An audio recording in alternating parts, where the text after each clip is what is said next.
Welcome back to the Statesman's Table, where we discuss politics, culture, and foreign affairs. Today on the Statesman's Table, we're discussing the U.S. debt has hit an all-time high. Welcome to the Statesman's Table. Dwindling Patriot supplies leave Kyiv in the line of fire. Dean Withers now understands what it feels like to face false sexual assault allegations. Hasan Piker comes out as a huge Candace Owens fan. And the DSA makes their true motivations clear as they welcome a Chinese communist speaker. Okay, so, man, U.S. debt just hit $40 trillion, which it's doubled over the past, 8 years? Yeah. So, how long before this becomes extremely unsustainable? Or is it already on the downslope? So, the debt can last as long as everyone believes it will last. That's true. Because our money means nothing anyways. Right. Money at this point is a social construct. That's true. And in the same way the debt is. And so as long as China doesn't take advantage of the debt they have on us, or the American people don't understand the problem with debt, or any other lender for that matter, the debt, as long as no one believes it's a problem, it's actually not. I think as long as the petrodollar is still the petrodollar, as long as gas or Brent crude is being priced in US dollars, the debt's not going to be a problem. Mm-hmm. But we have seen more and more shipments of oil being priced in Japanese yen. So that may be, I don't know, it could be the start of something worse. It could be the start of, because the American empire dies with the dollar. Yeah. If our dollar means nothing, we don't have anything in the world, seriously. Because our empire is basically entirely economic at this point in our lifetime. But yeah, no, I liked your point about, the debt is this fairy number, because debt really is this fairy number. Sure, our government owes all this money, but what are they going to do if we just say no? Sorry, we're not paying it back. Right. What is China going to do? They're going to come take it from us? Right. And so at the end of the day, it is this big problem. It's huge. That needs to be addressed. But it's also, people who make it the problem, I don't think are living in reality because money isn't reality at this point. Yeah, but should a ideological shift come in the Congress where Congress right now, they're okay, let's spend this money and let's kick it down the road. You guys can figure it out once we're all dead. Okay? Maybe we've hit a point 40 trillion where we're okay, maybe guys, we should slow down just a little bit. Okay? What if we paused all foreign aid? That's all foreign 1% of our budget. What if we? that would help some. I think it's bigger than 1%. I think it's gonna be closer to 10% of our budget. I don't remember the exact number, but last time I looked it up, it was below 10%. I'm confident of that. Okay. I don't know if it's shot up in the last few months. months. There's a few things that you can't stop Social Security. Right. You can't stop Medicare. You will get. There will be an uprising. You basically will become like Marie Antoinette if you stop Social Security. Right. So that's the largest chunk of our debt. And it's you can't. You got to stop it where you can. So it's gonna be hey man, maybe we got to stop. Okay, is our defense? They're getting paid $1 trillion a year, and yet we can't take out Iran. There's no way that all this money is being used efficiently. Okay. There's no way. I've made this point on a previous episode. It's not a matter of us being unable to take out Iran. It's a matter of us not being willing to commit the forces and military might needed to take out Iran. But my claim is that we've been spending an increasing amount of money every year on the NDAA.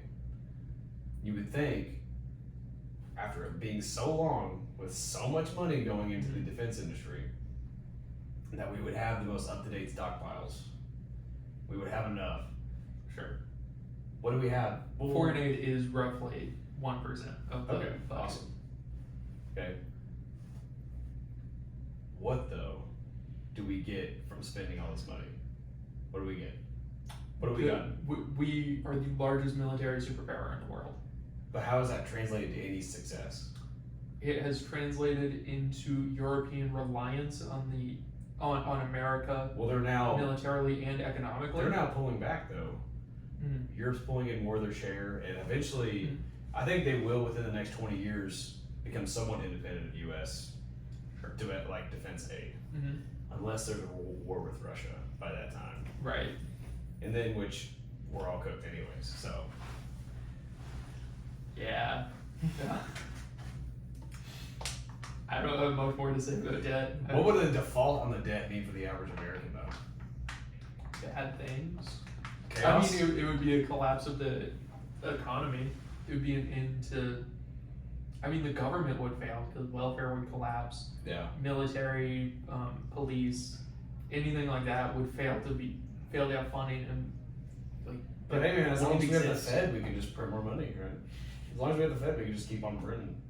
Right, but if the debt becomes this problem and it fails and falls through and our lenders call, then printing more money only makes the problem worse. That's just what they're gonna do though. They're not gonna do anything else. Makes it worse. That's what they're gonna do. That's not, I mean, that's not, there is no other route for them to take. That is what they're going to do.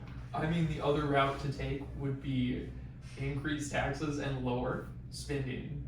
That's not gonna happen. I mean, yeah, can't happen. But another route to take, which would be my solution, would be increase tariffs to a wildly high. That's already happening right now. That's already happening. 100% tariffs. If the Supreme Court will let it. It's not gonna. Or I mean, these tariffs will last 2 years until they get overturned again. Right. And then Trump will be out of office, and then they're not coming back. Right. They'll come back with the next Republican, the next mercantilist president. You know. I seriously doubt it. I seriously doubt J.D. Vance or Marco Rubio would do tariffs as much. I seriously doubt it. I think J.D. Vance would, because I think because I don't think the public perception of tariffs being a good thing. I like most people don't like tariffs. Most people think they're paying more because of the tariffs because they are, and so I don't see J.D. Vance doing it because I think I see him as being more of a guy who would go after public approval than Donald Trump. Okay, I see that, but I think going after affordability with social programs is a much more sustainable route in terms of public perception. And the only way one would be able to fund social programs, welfare and social security, would be without raising taxes and making a direct increase in our prices, would be through tariffs. I don't understand why people are so against tariffs because at absolute worst, they're just a corporate tax, which everyone supports. Have you had to buy anything from overseas yet? Yes. Do you know that they just put the tariff on the consumer? I mean, like think about this. Right. So the companies don't really pay anything because their supply just stops. But the consumers already are buying these products, and they have to forfeit more money.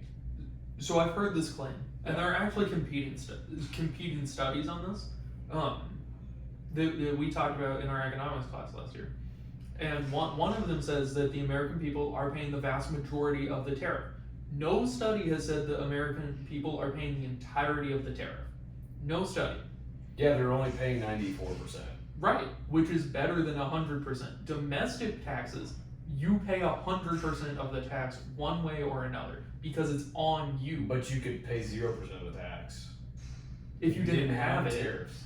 But if you didn't have a tax. But my point is, like, when you have a corporate tax, American people are paying 100% of that tax. Because even if the corporation doesn't move the price on to the people, the workers are getting less wage, the executives are getting less income, and so Americans are paying that tax. With a tariff, even when the price is, for the most part, pushed down to the consumer, you're paying less of it than you would for a corporate tax. Because it's the same pushing onto the consumer that's in place. Your claim only makes me think that we should eliminate both tariffs and taxes at the same time. Right. I think that's...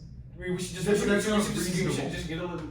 all of them. Well, if you're going to eliminate one of them, you can't get rid of taxes. No, right. But it's not reasonable to eliminate all government income because social programs like Social Security, Medicaid have to maintain funding at this point in our country's history.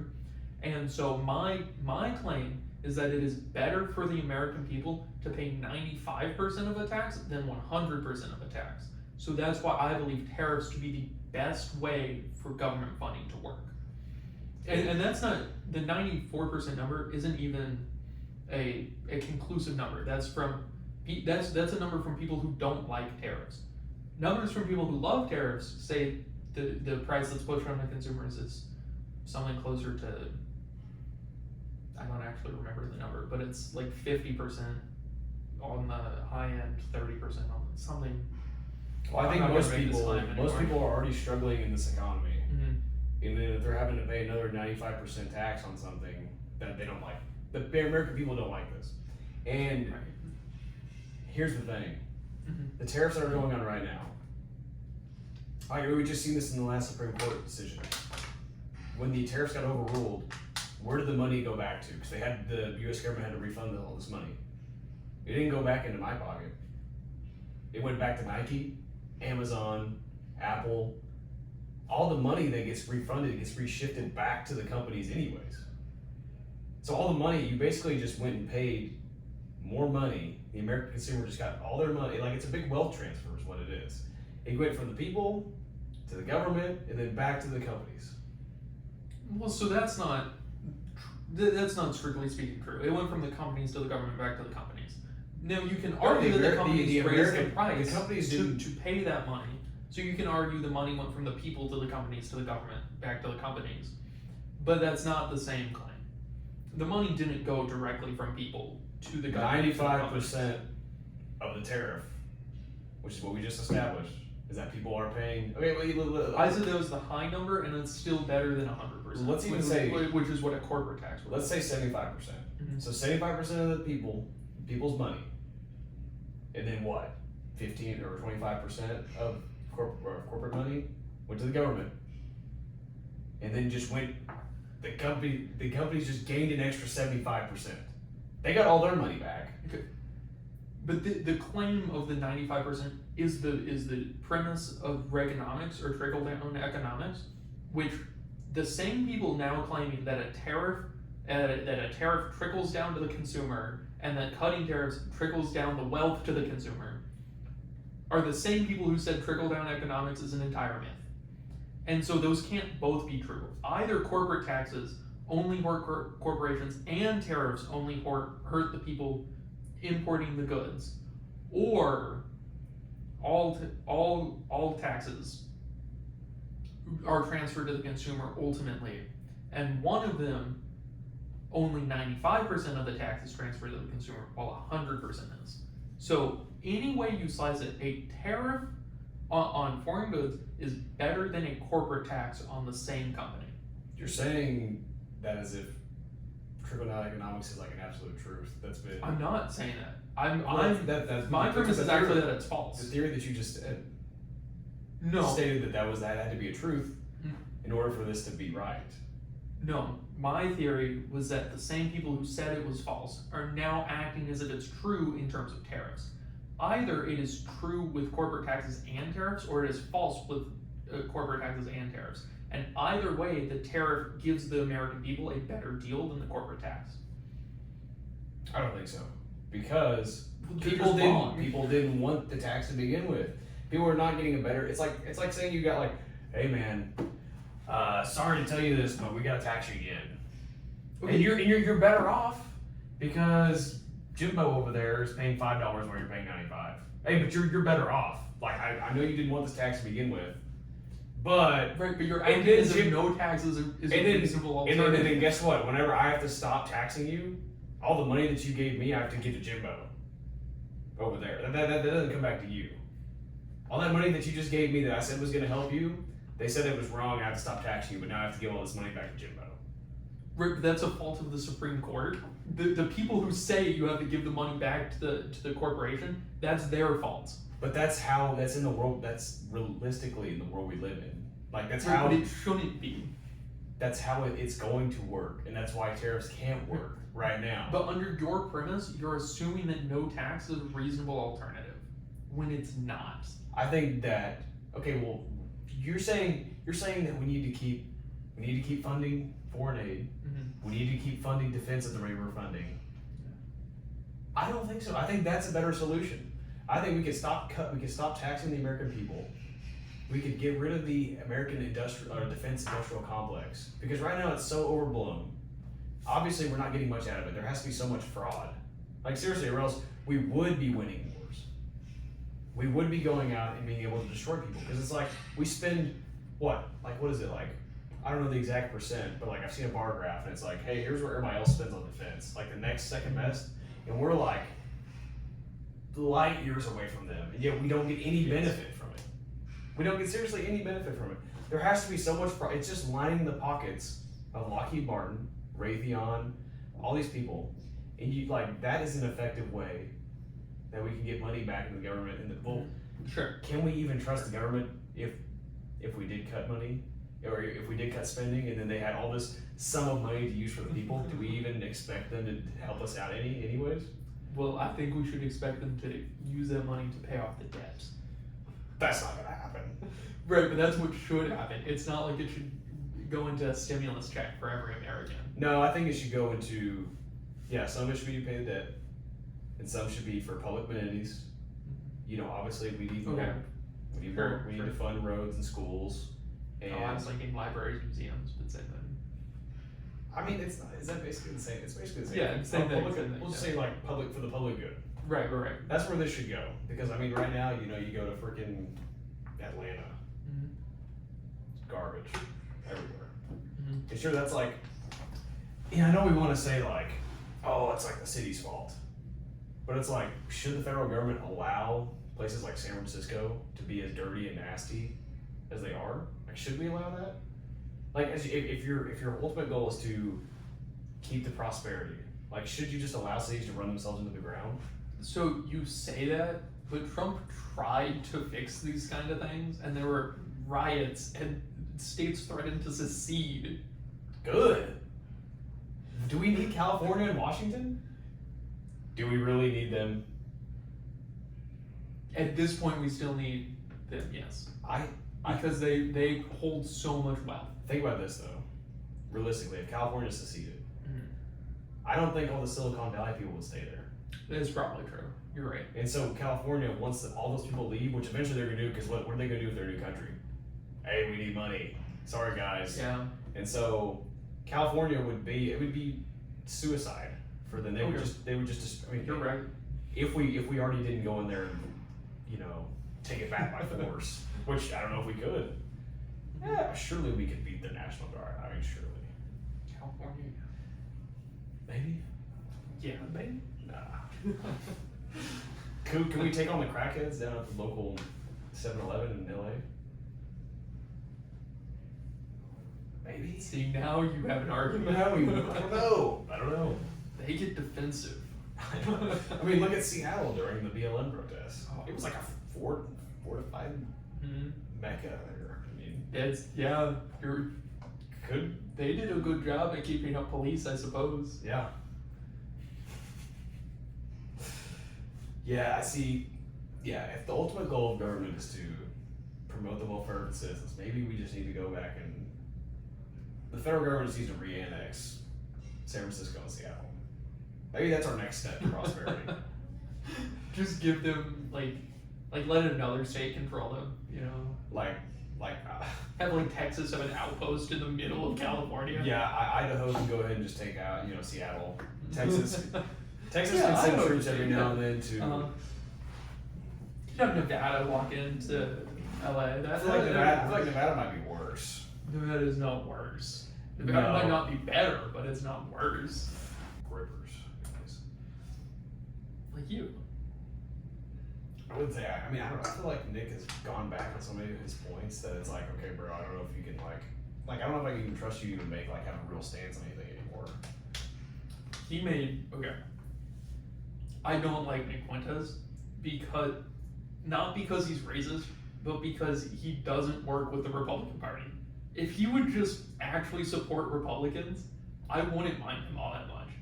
But he can, recently, or a few months ago, he said that he's voting Democrat in the midterms because Republicans aren't doing what he wants. That's ridiculous. That's so dumb. Why would you do that? I mean, I don't think either party's going to do anything for us realistically. I mean, if we look. Okay, we can disagree on that. I mean, they made little, tiny, nominal changes, but like nothing ever big changes. Like nothing, there's not ever a growing wealth prosperity ever. I mean, things have only gotten worse. Sure. We've only doubled and tripled the debt that we're just talking about. We were at like 20 trillion like a couple years ago, and now we're cooked. Like, but all that can be blamed on division, because like no side can ever control all of Congress and the presidency. But what I was saying with Nick Fuentes is. Recently, I saw a clip that he was talking bad about Candace Owens and Tucker Carlson because what they've done to Charlie Kirk's legacy. That's the best thing I've heard in a long time. Like I am almost a Nick Fuentes fan just from this clip. Because he's saying that Tucker Carlson and Candace Owens, when Charlie Kirk died, there was this big movement to rally around him as a martyr, and you had people on the left celebrate. You had people on the left celebrate this man who believes things that aren't radical. Charlie Kirk was not a reactionary. He believes things that everyone on the conservative side believed. are you sure? For the most part. For the most part, man. And he they was celebrated more on Tucker and Candace's side before he died than Nick Fuentes. That doesn't matter. That's not what I'm saying. And the left celebrated the murder of this man who's just like us. Like they showed that they don't want unity. They want conservatives to die. And he was shot by this trans lunatic who wasn't trans but had a trans boyfriend. And clearly he was shot by this left-wing lunatic. I wouldn't say and clearly. Candace Owens and sure? Tucker Carlson. Yes. And Candace Owens and Tucker Carlson come out and say... Let's go ahead and get into this. Okay. It was not a 30-06 shot. We can say that as fact. No, it was. No, it was not. Have you ever shot a 30-06? Have you ever shot a deer with one? Have you ever seen ballistics of people have recreated the shot? But in terms of the rifle used and the kind of bullet used, it is perfectly possible. No, it is not. Yes, it is. It's perfectly possible. No, it's not. It is possible. Guys, a 30-06 round will leave a hole that big inside of a deer. On the side of a rib cage of a deer. It'll leave a hole about this big, a 30-06. That 30-06 bullet's about this big. Okay. Now the kind of bullet he used is one that's designed to not pierce through. Like for hunting, it's designed to stop in the deer. It's not. It doesn't go through the deer. That doesn't change the interwound. That doesn't change the size of the wound at the beginning. That just means that the bullet disperses once it gets in there. That doesn't mean that it goes and slows down. The way it flies is different. It's not. No, it's not. It's entirely possible. Every bullet spins either to the right, spins to the left. It is designed to go straight to the target as fast as possible. There is no bullet that changes. Oh, it's almost to the deer. It's gonna die down. That's not the claim. It does not fly any different. What changes is what the bullet is made out of. The size doesn't change. The way it flies doesn't change. But that does change the entry and exit wound. Okay? The wound made on Kirk's nest is entirely possible. No, it's perhaps not likely, but it's entirely possible. This isn't evidence that's being brought up in the Tyler Robinson case, you know. You would think if it was actually impossible for the gun to make this wound, the defense would say that. No, you're saying that like the defense is fully on Tyler Robinson's side. Do you not think they are? No. Do you think Tyler Robinson's defense attorney is an agent of Israel? Let's think about this. If this is the big conspiracy that it is, and there was such a big if there wasn't such a big higher power, like that wanted Charlie Kirk dead, and wanted to frame Tyler Robinson this way, they're not gonna let his lawyer actually bring that stuff to court. Are you serious? Because then that just deflects. Like, think about this. It's perfectly logical to say, okay, I'm not saying that Israel did it, but if they did, they would make sure that evidence wouldn't come up in court. Would you not? But it's all over the internet. Yes. It not coming up in court would be more suspicious than it coming up in court if it was credible in any sort of way. I don't think so. I mean, if you think about defense attorneys, especially publicly appointed ones, they're almost never on their client's side, ever. They're almost back-pocketed with the prosecutors. Because that's how easy, it's a lot easier for them to do that. Sure, but that's, in those cases, the defense attorney, one, isn't in a national trial that could make his career, and it's a lack of trying, not a lack of being on their side. I just don't think, look, if you look at it from a rational point of view, I've seen the video, and then I've asserted the evidence of the official story. The official story is that Tyler Robinson was on the roof, shot him with a .30-06, okay, and then the bullet magically got stopped. So there is no exit wound in the circumference of the, I mean, look, what your neck is like this wide, like, right? The bullet did what it was designed to do. Dog, there is no way that does not go through him. I don't know if you ever. You can say it's unlikely, but to say is it's extremely not unlikely. possible is just flat out false. I mean, it would have to be like 1 in 10 billion odds in order for that bullet to make that small of an enter wound, and then to get stopped by his neck. Like, what does he have, a neck of steel? It's literally not even possible. So do you think someone else shot him if it wasn't Tyler Robinson? There's two theories, which I don't think that someone else shot him. Okay, so you think it was Tyler Robinson? No. There's a big thing about you think it was the exploding microphone? It's possible. Think about it, okay? If you look at the video, there's like a random, like right before neck, okay? There's like a little like air bubble that comes in from this way down, and then, but here's the weird thing. Supposedly there was like the microphone factory, like wherever they were like making the microphones that Charlie Kirk that he was wearing that day. Suddenly, like a couple weeks after, once they started investigating it, somehow the warehouse just blew up out of the middle of nowhere in the middle of Tennessee. Like that exact microphone place, a microphone warehouse where they make microphones, has explosives in it. So you think Tyler Robinson was just on the roof so he could be a fall guy? I think he's a patzer, yeah. So do you think he even shot his weapon? I don't know. But, as we can see, mind control is a real thing. Like, we can go back to MK Ultra. And so I don't believe it, like, I just think there's no way a 30-06 could have made that entry wound and it not have went through his neck. So that, for me, if that's false. So you think his gun wasn't fired? I think, well, I've seen video. So where did the bullet go?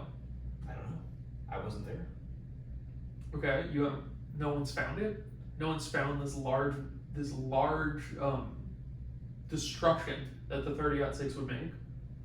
No one noticed that in the large crowd? That's your claim. No one could find the destruction the 30-06 would make. No one heard it go off, or heard it hit somewhere else. No one else was injured. But he still fired his weapon. That's your claim? I said I don't know if he fired his weapon or not. Okay. So you don't think he fired his weapon then? I don't know. You think he was just sitting there with the gun? I don't know. I've seen video. Have you seen the video of him crawling up on the roof? Mm-hmm. Have you seen him do like the military sweep crawl? Have you seen that? I have heard Candace claim that, and I've seen the video she's referring to. He's like limping. Not really. If you watch it, it looks like the tactical crawl that you make to be positioned. Does not. It literally does. I mean, you can go watch the video. It is. Squint your eyes and tilt your head. Sure. No, you're downplaying it. Literally, you can put two pictures side by side of what supposedly Tyler Robinson did. That may not even been him on the roof. Honestly. He admits it's him on the roof in his text messages to his boyfriend. Are you sure? Yes. Okay, well, if my claim is true that he's a patsy, So you think the text messages are fake? no, they're not fake. But you think it wasn't him who sent them? It's either wasn't him or he is the fall guy. Like, if you're a fall guy, obviously you're gonna make it seem like you're the fall guy, right? Okay, what does he get out of this then? Because right now he's up for the death penalty. I don't know yet. We don't know. But here's So- the thing. There's facts that don't line up. There's facts that don't line up. One, it doesn't seem like Tyler Robinson was on the roof from that video. Because it doesn't seem like he would be okay, well, also, He says it's him. how in the text messages. world do you fit that kind of gun in your pants? You jump off a roof. Like, it doesn't even seem like it was the same rifle. Like, when you watch the video, it seems like something that's like clipped together and that comes out. That he like flips out, and it's like one of those rifles that, snaps together kind of thing. It really doesn't. Yes, it does. If you watch the video, it does. I wish we were like Joe Rogan. We had a video. We could pull it up and play it, frame by frame. But everything I'm saying is true according to the video, which is the direct evidence. You're just saying it's not. You're just reading your beliefs into the No, this you video. watch the video. If you watch the video, What does he throw down? what do you mean? He gets prone Okay. and he like does something, throws something down, and then grabs it like a gun. What else would he be throwing down? A blanket? What? It doesn't make any sense. It's a fold-up gun, so it cannot be a 30-06. Which, if that's true that if it wasn't Ty Robinson on the roof, then there's no way that that's a 30-06. Then maybe that was the shooter. In Tyler Robinson's text, he says it's him on the roof. He says, "You'll be able to see me on the cameras." He admits to doing it. Are you sure he's not under mind control? I don't think there's any reason to believe he was. So I'm not saying it's impossible that he didn't act alone. I think that's a possibility. I think there are reasons to look into that. But my claim is that he is the one who killed him. And that it's because he was a leftist. Not because he was an agent of Israel or France, or as much as I would like to blame France for something. What about CIA? I'd rather blame France. Yeah, Ty Robinson, the notorious French special agent. Notorious. That's what Candace says. Candace says I it's think- France and Israel. I think she just doesn't like Amina McCrone. Who does? Certainly somebody votes for him. I mean, I don't know. I guess somebody votes for him. I'm saying See, this- I hate the French as much as anybody else, but I don't see the evidence. I'm just saying the official story can't be right. The official story can't be right. And if the official story isn't right, then we have a right to question anything that they say. I've seen no evidence that the official story isn't right, though. I just laid it out to you. The official story, okay, look, Okay. number one. But there's nothing that you've said that makes the official story impossible, and there's nothing like there's not enough there. Like the military crawl, it really doesn't look that much like a military It crawl. does. Dude, it literally, you put it side by side. Like, So you can pull the video, it's literally dead, it's dead same. And if that's either not Tyler Robinson or either he was trained by somebody to do that. I just don't even know how to argue with you at this point. I'm just saying, like, there's no, like, everybody wants to think, oh, he was just this, like, the official story is that he's just this random guy who just got mad one day and killed him with a big ass gun, okay? Big gun, went on the roof, he's like this gay weirdo. That's the story for basically every political assassination in all of history. Now, you can argue that some of those are false, but Like- to say all of them are a conspiracy is Like a little JFK. far out Okay, there. well, how about JFK? That's, Do you believe that was real? I mean, it was real, but Probably. like, do you believe that like the official story is the official story? I think it's more likely that I think if there's I don't think there's any chance Lee Harvey Oswald wasn't the one who pulled the trigger and shot him. I'm going to say that first. I think it's entirely possible that he was working for the mafia or the communists or something of that nature, and we'll just never You just know. completely discredit that he would have worked with the CIA. I think it's unlikely. That's man. I think it's more likely that he would have worked with the mafia or the USSR, I don't think he would. or even Israel, than the CIA, Why would you say that? because JFK was one of the only presidents to break with large Israel support. He was also one of the ones who wanted to shut down the CIA. Right, but the thing, my reasoning for the CIA is that ultimately the president has authority over them, and to have the kind of scale of conspiracy that would be needed to hire someone to shoot the president, someone would have found out eventually. And even if no one did at the time, records would have come out at this point, because it would be a serious national security concern. There's still millions of documents we don't have that aren't that haven't been released. That the CIA is withholding. Right, but my argument is that someone in the executive branch of government at this point in history would have found something tying the CIA to the assassination if the CIA was involved. And even if that document wasn't released, there would be radical reforms of the CIA. This document, it would be an internal document, right? Theoretically. So if it's an internal document, why would the CIA even write it? Or why would they not destroy it? My point is that there should be some form of evidence, not that there was like a memo, like an explicit confession. Well, yeah, there wouldn't be a memo. Right. My argument is that like someone saw something. But would it, if it was true, wouldn't it be among those files that are classified that we still aren't allowed to see? You know, Donald Trump has called for the declassification of these records. Right, but my point is that even if they are among those files, there would still be radical reforms in the CIA to protect the president. Like that's not, killing the president isn't something the CIA could just get away with. You're highly underestimating the CIA. The CIA does that around the world, everywhere else.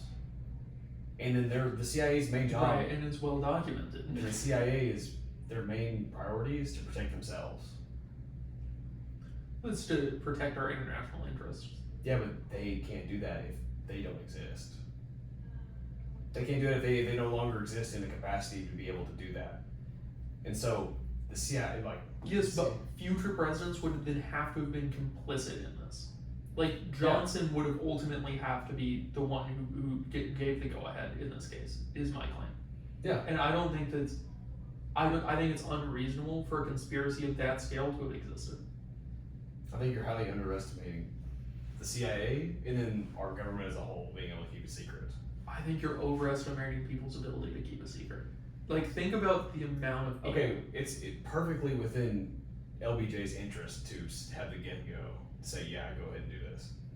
Because he directly gains power from this. So you're saying that that's like unlikely. I'm saying someone would have figured out. Not that it doesn't make sense for him to do it, I'm saying someone Well, many would of have figured people out. have said throughout the years. Many people came out as like whistleblowers and whatnot. People said, hey man, the CIA did this. The CIA did this. Right, but no one's credible. And your definition of credible is what? Is having confirmed information to be in a position to learn what they're claiming to have learned. So would you say someone who directly worked under the CIA? I'm Doesn't- saying is doesn't like, have- like a CIA director or someone like in high levels of the CIA So or this- worked specifically with Johnson on some matter, like those people would be credible. Some low working CIA agent who says, oh yeah, I heard someone talking about it one time, we killed him. That's dumb. Why would a CIA director come out and admit that the CIA? Because it's a massive national security risk. And if they did, that would directly weaken the CIA's power. They would no longer have as much power as they have now. They would get radically reformed by Congress and the executive. And thus the CIA would lose a bunch of power. And that's not in the direct interest of a CIA director. Sure, you can argue that their interest is to stay in power. To maintain their power as much as possible. I think there are so many reasons someone would have come forward that it's unreasonable to say that they didn't. Because one, national security. That's the most obvious, largest. Well, Two is they'd just be impressed with themselves. People have come out before, and you just, like, your claim is that, oh, well, they're automatically, all of them aren't credible. Because no one credible has come out. It doesn't make any sense. They are credible. Name one. If they have, okay, what's his name? Guy who came on the Tucker podcast. He was ex-CIA, he just resigned. I don't know his name. What was his claim? He has a long name. But he's like, his claim was that we didn't. So how does he know? Because the internal documents that he's seen. He literally like went over the MLK stuff. Okay. Like he was in charge of like moving the stuff. Like from one office to a different office. Okay. And he's seen these documents and he went through them. And he's like, man, he's like, somebody did it. His claim is that there's an internal document saying the CIA hired Lee Harvey Oswald to shoot JFK. Say they had a big, I think he didn't say that directly, but he said that they had a direct role in the assassination. But what does that mean? It can mean they hired people, Lee Harvey Oswald, or the people that were in the bushes. Okay, but even moving on from, even if you discredit JFK, you can't say every political assassination or attempted political assassination in history wasn't saying that. I'm saying that, like, if there's one that has a lot of evidence of, I mean, literally there's no way that you could say Lee Harvey Oswald did it by himself. I think it's perfectly reasonable to say that. Because I don't think there's any evidence to suggest he doesn't, but I think it's also reasonable to say he worked with another agency or multiple bullets were found on the scene. His gun. No. Yes. Have you ever seen the magic bullet thing? What are you referring to? Because I feel like there are possibilities. There was a bullet found like near the scene or something that was like completely intact. Like it was like completely intact. And there's something about it that like wouldn't line up. I don't know the story fully, but there was like a bullet found. The shot that he missed? Or what? I don't know. But like what they're saying, I think the official story is that like either this was the bullet that passed through JFK or like was one that supposedly like he missed or something. But like whatever it is that it doesn't line up with the story. I heard about it one time. I'm not completely, but like what it ended up being is that like there's no way this bullet could be intact and it had been shot by Lee Harvey Oswald or something, like because of the way the angle was or something. Like, you see. Okay, but my point is that there's no hard evidence for the JFK claims or the Charlie Kirk claims. I think to make the accusations that people like Candace Owens are making, that evidence is needed. And I think it is wholly true. Okay. That these claims have damaged his legacy and split the Republican Party. Here's the actual claim of the magic bullet. So the thing was that there was a bullet found on scene that was completely intact. Okay.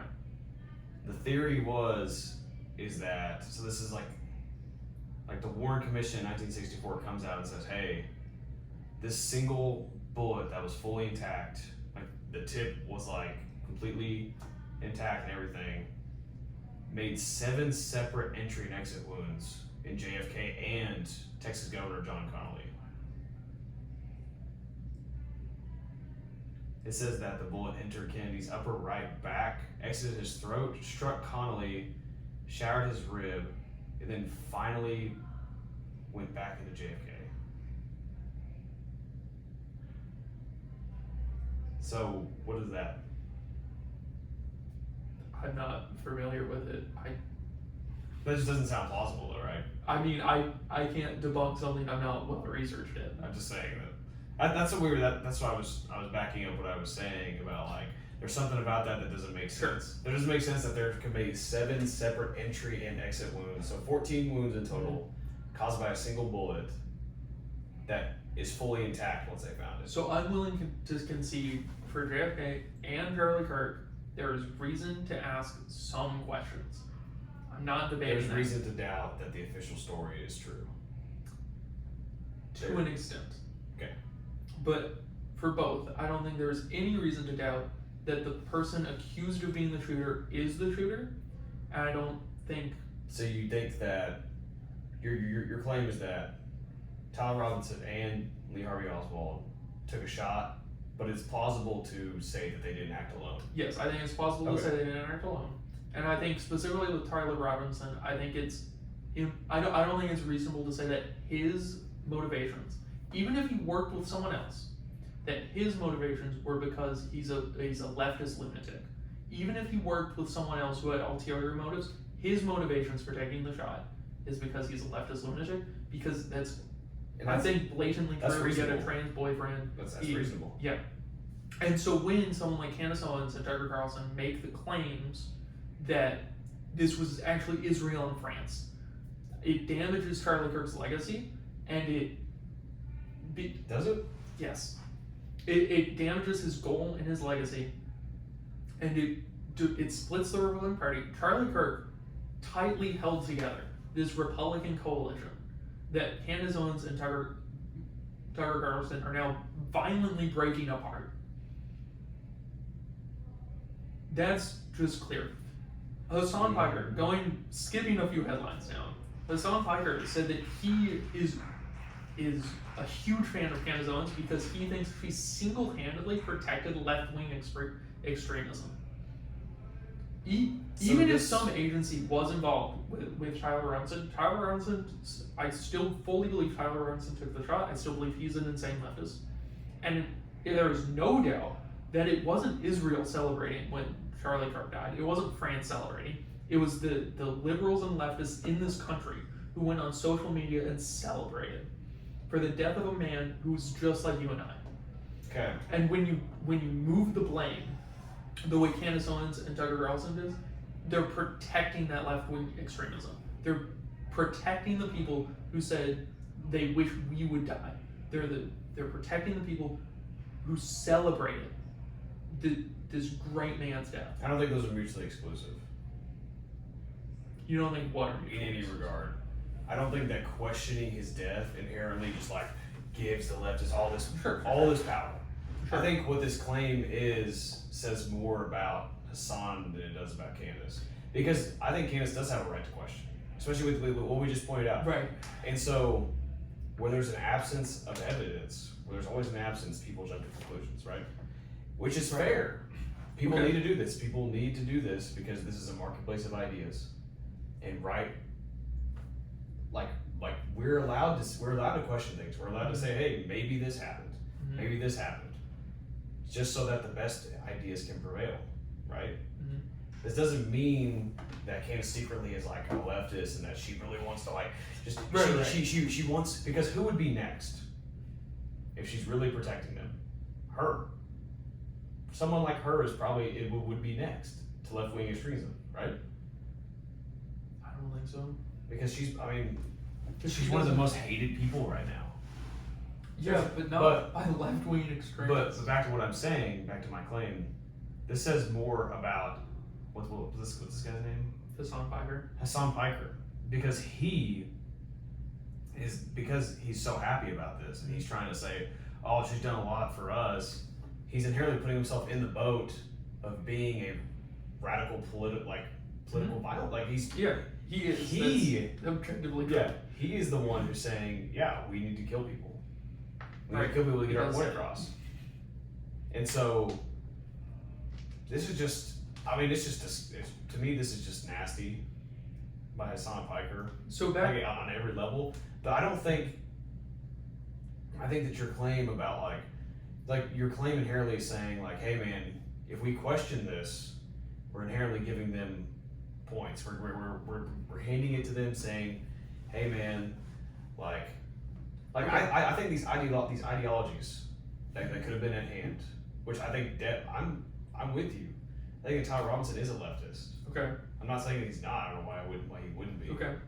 And that sure, his motivation to kill Charlie Kirk would have been because he's supposedly transphobic, right? Mm-hmm.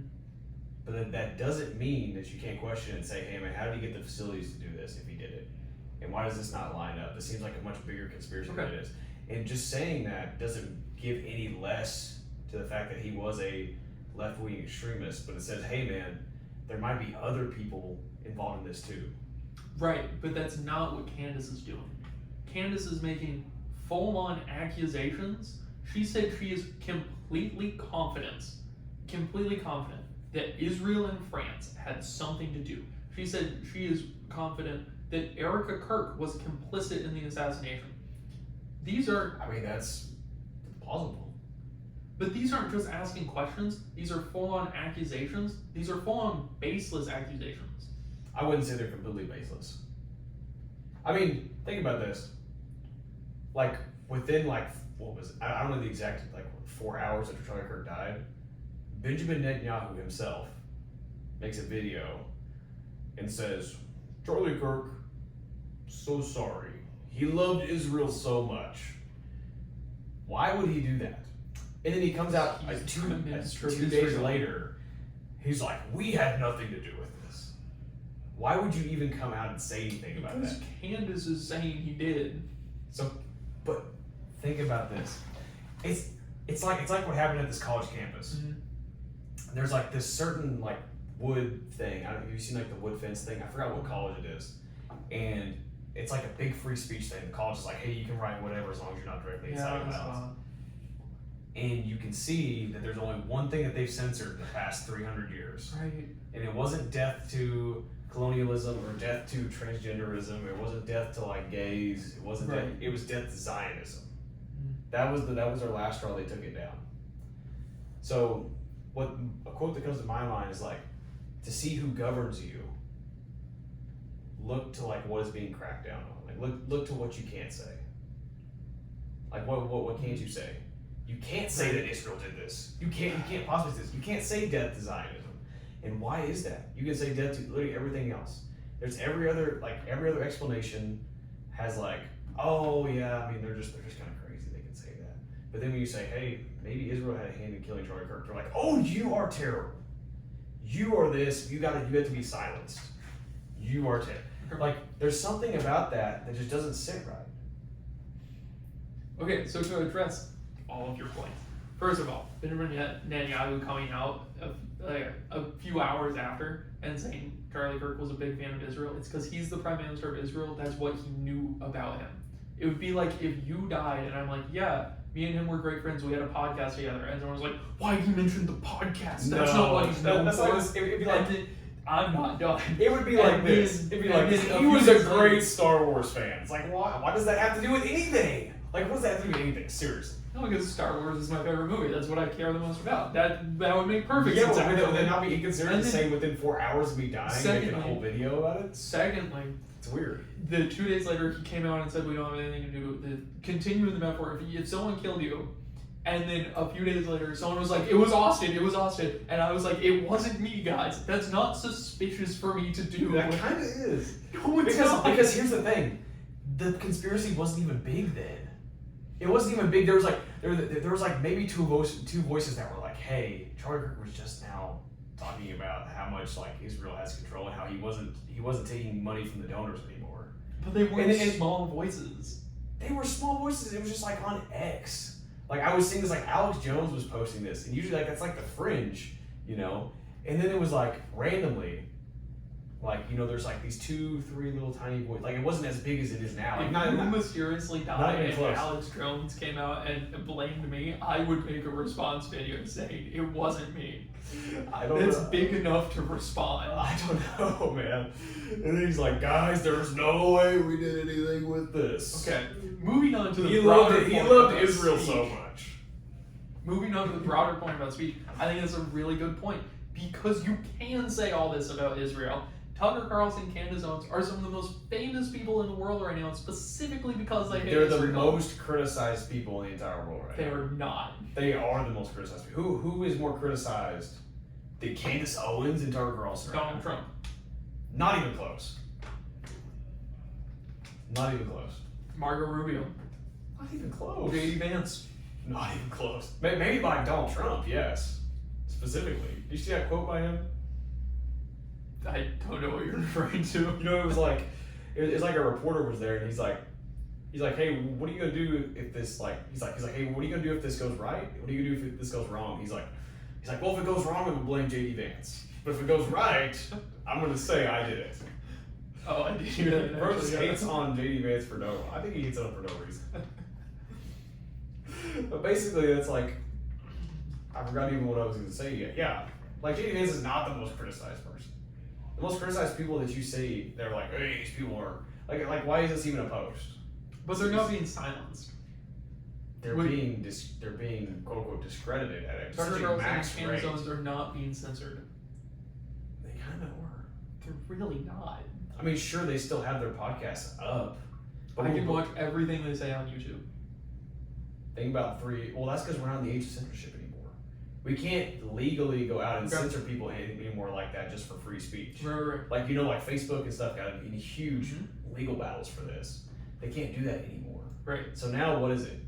Every time you go on any news network, or you go on the Daily Wire, all it is them just criticizing what the newest thing Candace has said. There is not a headline about Tucker or Candace if you go to the Daily Wire and scroll down for like minutes.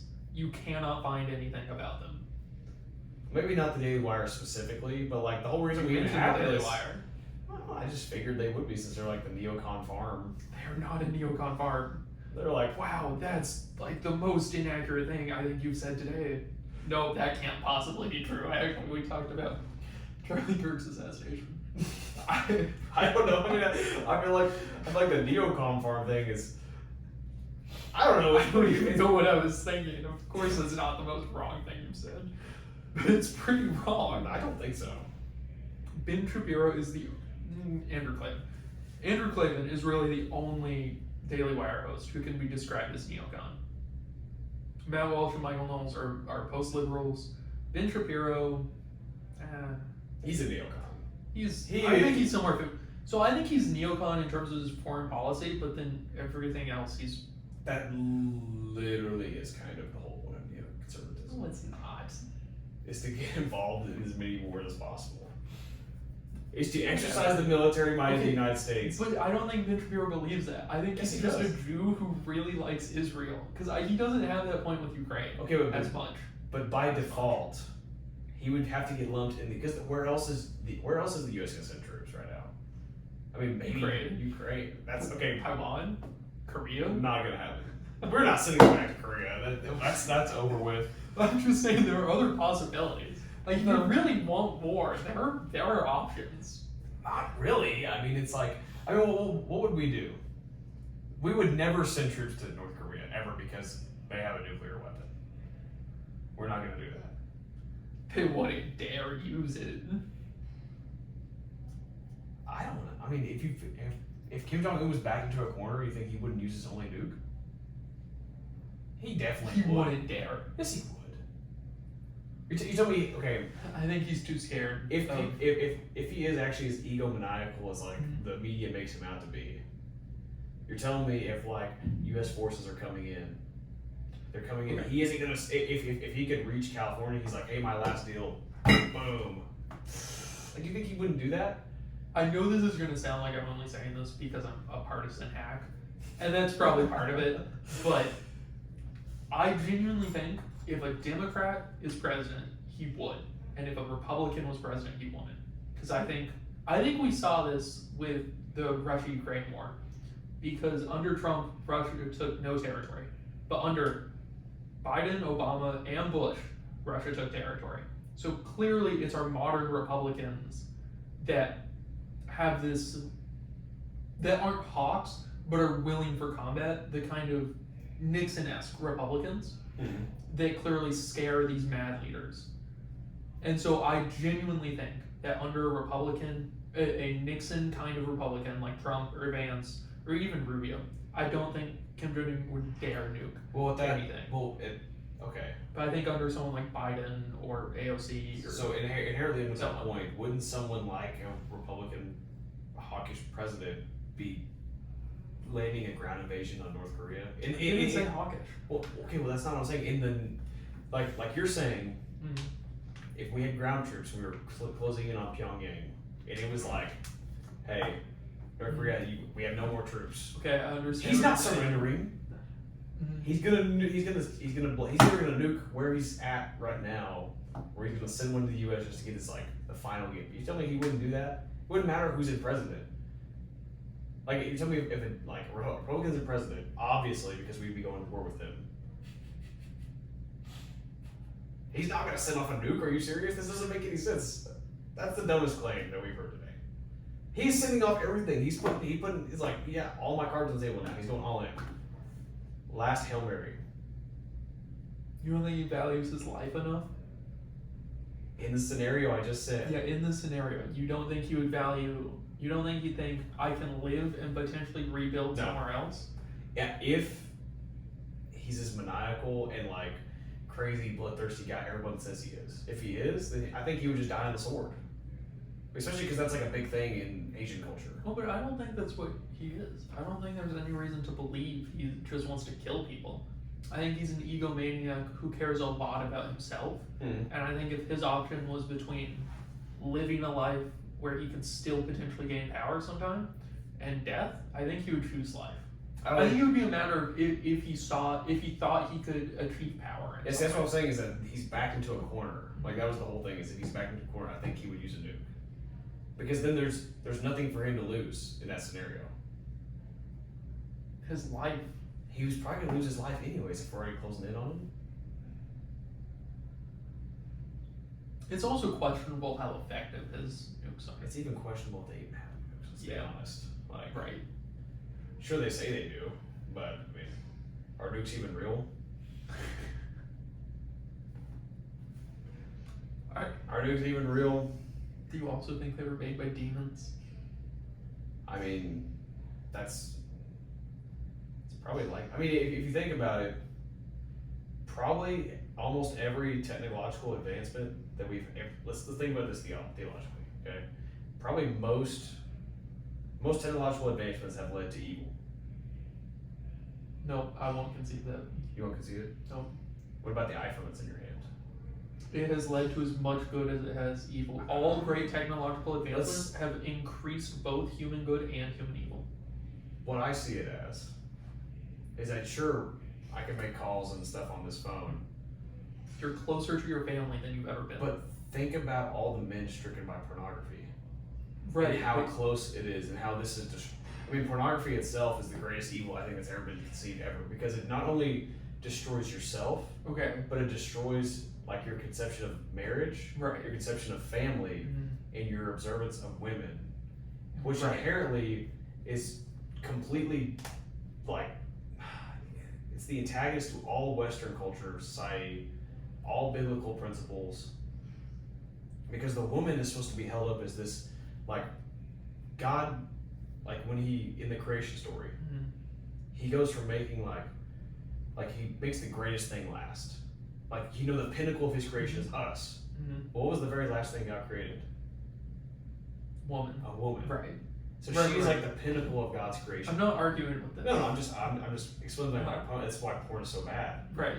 And like, they were made to do their own, they have specific tasks and stuff, but it was really like, man needed a helper. And man really couldn't be complete without woman. Right? And so what porn does is it says, okay, well, women should be, like, the Christian view has the highest view of women, in my opinion. Everybody says, oh, well, Christians have a diminishing view of women. But it's like, pornography says, no, women they're just something you use for sex. Right. And it's just kind of disgusting. And so, like, for me, it's like, well, technology has just destroyed the image of family. And the image that, like, it's destroying so many young men's lives. Like, I know, like, me personally, like, almost every guy that I grew up with has probably watched porn or is addicted to porn or was once addicted to porn. Sure. And so, for me, it's like, man, like, I think we would probably be in a better place without, I mean, because if you wanted to be sexually immoral back in the 70s, well, what did you have to do?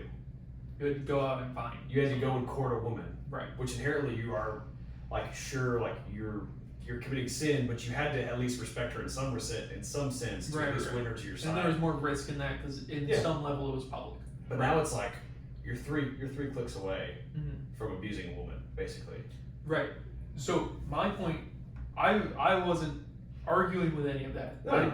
I fully concede that it has increased human evil. That's objectively true, but has also increased human good from what I would argue, the same amount. Think of the Bible app, the YouVersion Bible app. Think of the amount of people who have downloaded that app across the world. Think about all the people who can now share, read, and experience the gospel who would have never been able to before. Think about the audio versions it has for people who can't read. Think about like the sign language Bible that Deaf Missions did, or even like the deaf film, the Jesus film they did. All of these are only possible with technology and phones and things, and it's spreading the gospel in ways that would have never been able to before. Austin, I really wish that I could say you were right, but I think in the world that we live in, the pornography and the degradation of the family has had a bigger impact than the Bible had. I mean, because it's like, man, you even see it like what is on Netflix? What's most popular? What's the most popular show on Netflix? I have no idea. Love Island. Really? It is literally exemplifying hookup culture. Speaking of this, you know what's going to be the most popular movie this weekend? I have no idea. It's the one we were talking about. The one with that calendar guy. Not the sex movie. Yes. The One Night Only. Yes. Disgusting stuff. That can't possibly be the biggest movie of the weekend. What else is out right now? I mean, besides the stuff that's already been out, the featuring movies, like, there's nothing besides that, like, that I've seen that people want. Besides, like, there's, like, kid movies. Like, everything else has been out for a while. Like, Galaxy's been out. Right. But the things like that will still beat it, because it's not, that movie does not look good. But, man, it's just like... Oh, Moana will beat it. Moana's going out sometime soon. That will beat it. Easy. How much leftist propaganda will be in Moana this year? I have no idea. Hey. Oh, the 6 Pro Shop could beat it. That's also pretty liberal. Hey, how many gay people, over and under? End of Oak Street could beat it. What even is that? I don't even know what that This is a dinosaur movie. You know what is the highest grossing movie in the world right now, though? There are lots of things that could beat it. Toy Story 5 could beat it. You know what's the highest grossing movie in the world right now? Of all time? Once or Upon a of Time in last? the Middle East. What? Well, yeah, it's a Chinese movie that's gotten like... Of all time, or... No, like right now. Like it beat out like, beat out like the Odyssey and stuff, which is just kind of crazy to think about. And it's... That makes sense. Okay, talking about conspiracy theories, I do believe. I fully believe China is inflating their population. That's like, true. That's something I mean, that fully literally get is true. Yeah. I have... You can't... There's no way that you could have a one-child policy Right. and still be able to like have that much growth within, you know, like what, 34% Exactly. growth? There's no way you can do that. It's either that, it's either that or their population is correct right now, but they will have a population collapse within the next 10 to 20 years. They have to have. Right. I think there's no way it's correct right now. Japan will likely fall first before then, though. So we really moved off from our headlines we initially said we were going to be talking about. When do we ever stay on that? That's a good point.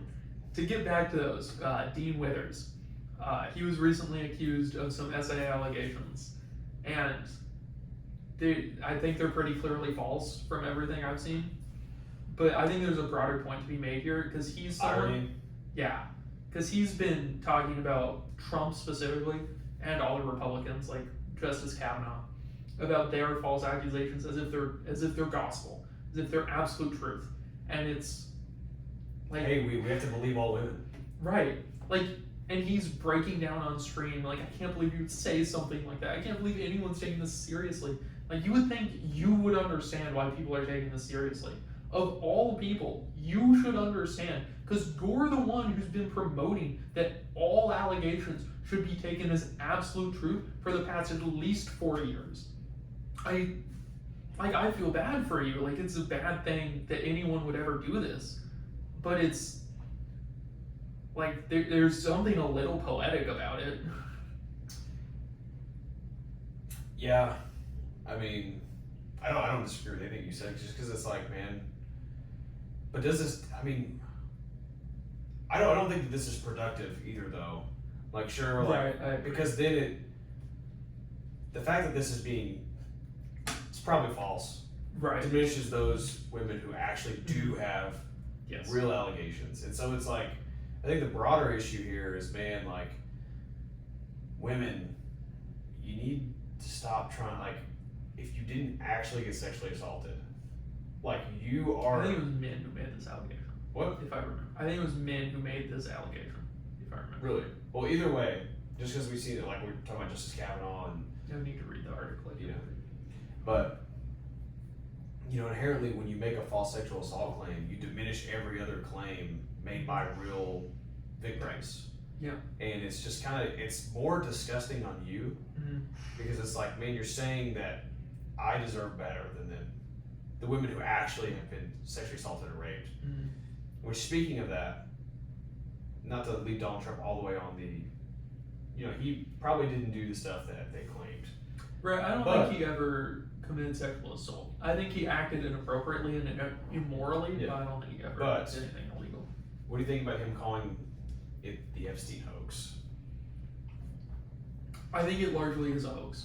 I think how it's being talked about and used is a hoax in all definitions of the word, because... Does that not discredit, like, just by saying that, does that not discredit the real victims? I understand your point, but he's talking about people using the Epstein files against Republicans.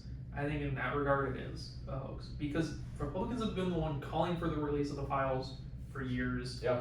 There's no real evidence that Trump did anything wrong. In fact, there's evidence to suggest that he was one of the first people to turn him in. And well, I think it's both. I think it's definitely Republicans and Democrats are implicated on this 1,000%. But the whole reason, I think the whole reason we haven't seen a explicit like, hey, these top Democrats have done this, hey, these top Republicans have done this, is because there's maybe some kind of collusion. Like, to say, hey man, you lower level guys can go out, but we've already got our names redacted. Sure. You guys can't, you know, and then. Yeah, I don't doubt that there's a real conspiracy going on. I'm just saying that the conspiracy claims that people like Dean are making are wrong. And I think there's a distinction. And his claim is that, like, only Republicans were involved with that, like, Trump was out there molesting children.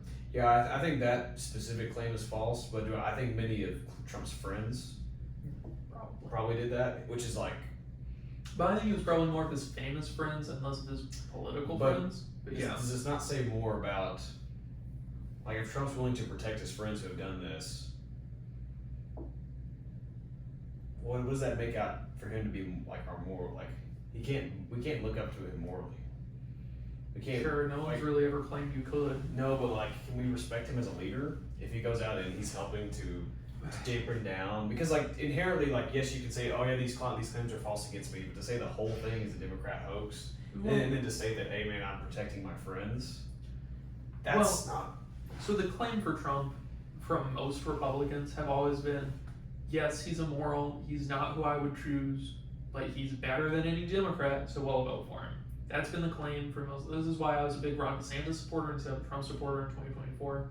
I think Ron DeSantis is a real moral influence, and I really want him to hire me if he runs again. Please, please hire me. I just thought I'd beg a little bit and hope he sees it. I don't actually have anything else to say. I just wanted to get that in there. Let's just glaze Ron DeSantis. Yeah, well, it's been hours. We could do hours glazing Ron DeSantis. I like him. He's so cool.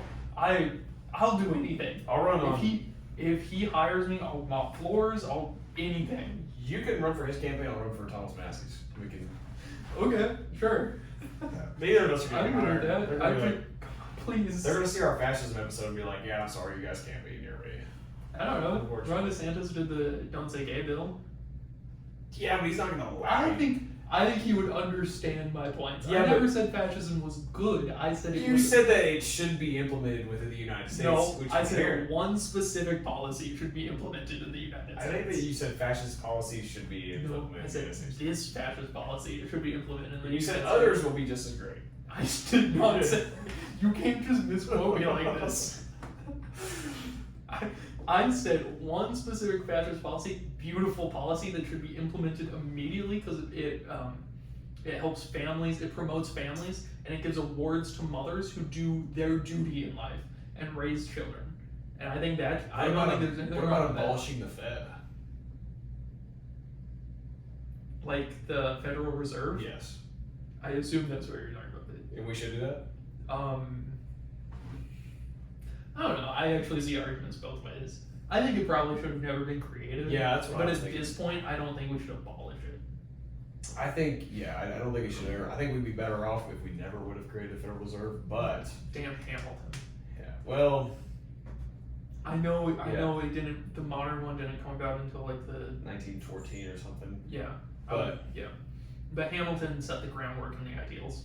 who was it? Was it James Monroe that was like so against, like they tried it with him and he was like, no, I'm not gonna do this. And he's like, the United States should never have a central bank. Like ever. Yeah, it could have been. I would have said it was someone else, but I know it was one of the early guys. that feels. Then I would need to see a list of presidents in front of me in order to give a better. Who was accurate against the answer. Fed? Because I can list presidents from now until Herbert. I can list now until Coolidge, and I can list from Washington to I don't know. Andrew I Jackson. actually don't know how Andrew far I could Jackson. go.